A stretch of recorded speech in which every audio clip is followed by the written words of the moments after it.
That day, I was very impressed with a colleague because he looked very centered. I was telling him about we have a lot of work because of the lockdown, and then he didn't have any response. He looked very cool and very unaffected. So to me, he looked very centered. And then suddenly I felt that I was complaining because the way he responded was like, I felt very redundant, and then I saw there was centeredness in him. Because we associate words like being aloof, being detached, being unaffected, being untouched with those people who are enlightened, being indifferent. But all of these words are not correct.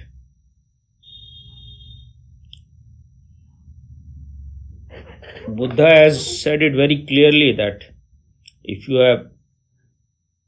if meditation has happened in your life, the other side of meditation is compassion.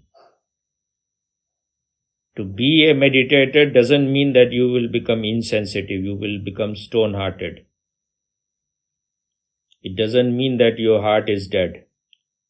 But because this is very easy, this is very gross, you're not an evolved person at all. You're just very insensitive. You're very cruel. You're very hard. Nothing touches you. You're not affected by anything. You think this is meditation.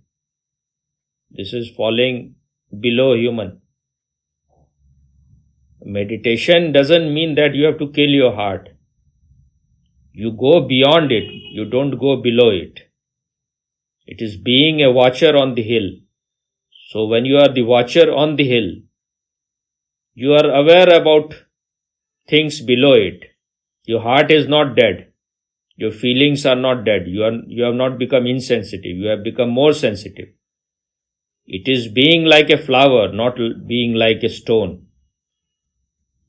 But because we are affected by things, our emotions are our trouble constantly. We are always in a state of trembling. So we want to get rid of it. Then we think that if our heart becomes just like stone, that will be a kind of liberation. But this kind of liberation is going down. Instead of evolving, you are involving.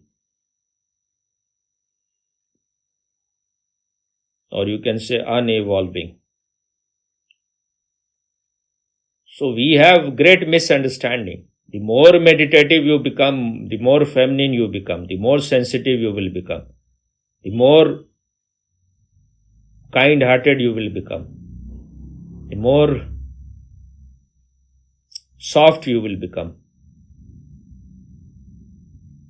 You will become like a lotus flower, like a rose flower, not like stone walls, not like iron domes. But that is an easy thing, to kill your heart, to become dead. No intelligence is needed, no wisdom is needed. But to transcend everything, just by witnessing, just by watching, as you become more settled in witnessing, in watching, you go beyond all those things. You are aware of all those things.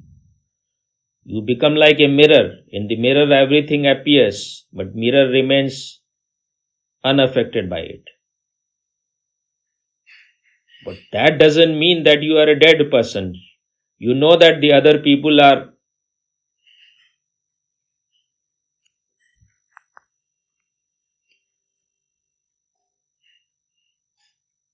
in trouble, are in suffering, are in pain. So you would like to help them to get rid of their pain. You will tell them the way out of it. How you can, by watching your emotion, by watching your thoughts, by watching your body, you can one day transcend all those things. It is a great knack, it is a great art, it is a great science. But these kind of people, these people who are just have become stony, who have lost all sensitivity. A man of meditation is a participant, he is not aloof. He is not touched by whatever is happening. He is touched by everything that is happening. He wants to dissolve the problems of other people. That is what happened. When Buddha was in search of truth, he went to the forest. He escaped from the world, escaped from the crowd. But once he came to know himself, he returned back. He didn't stay there that I am liberated, all my suffering is gone. So why should I bother about the suffering of other people? Let me enjoy my meditation. The moment you come to know yourself, then the feeling is a natural thing, this compassion. You are able to see the trouble, you are able to see the suffering. That is why it is said that it is a symbolic thing, that it is said that when Buddha was asked to enter into nirvana, he refused. He said that I will wait for the last man to enter, I will be on the door. Till everyone goes inside, I will not enter it. That is the meaning of being a bodhisattva. You are full of compassion. Okay? If you like our videos, don't forget to like, share and subscribe. And send us one apple a day. Because we want to eat food from the tree of knowledge.